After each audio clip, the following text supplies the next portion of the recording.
پێغەمبەری خوا فەرمێ صلی الله عليه وسلم پیاوی وا هەیە ئافرەتی وا هەیە ئەگەر بێتە ماڵەکەتان بێتە ماڵتان لە دەرگای حەوشەکە زانیت چی لێکەنێوە یەک پاڵێکی پێوە ئەنێن ئەمجا دەرگای حەوشەکەشی بەسەرا داخن یعنی لا ئێوە هیچ ڕێزێکی نییە بەڵام دوعاتان لێ بکە خوای گەورە یەکسەر دەتان مرێنێ واللهی لەوانەیە ئەو کەناسەی ئەوەی کە خۆڵ پاکاتە پێی دەڵێن کەناس خوای گەورە ژیانیان خۆشکە خوای گەورە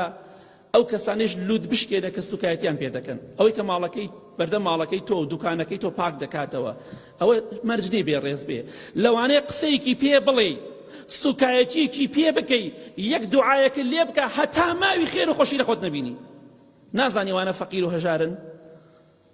نازانی ئەوانە فەقیرن لەوانەی لەو کەسانە بن کە خوای گەورە ئەوان داوای هەرچی لێ بکەن خوای گەورە پێیان دەبەخشێ بۆیە ئاگاداری خۆت بە خۆش زبڵ فڕێدەری خێزانتی هەروەکو چۆن ئەوش لەبەر خاتری خێزان و مناڵەکانی زبڵ فڕێدا جەنابیشی زۆر جار بە سیارەکە زبڵ فڕێدا کەواتە لوتت بەرز نەبێ بە خۆتا بچۆرەوە هەستێک بە خۆت بکە ئەوانە حەز ئەکەن وەکو تۆ ژیانیان خۆش بێ بەڵام خوا ئەوەندەی پێداون گاڵتەیان پێ مەکەن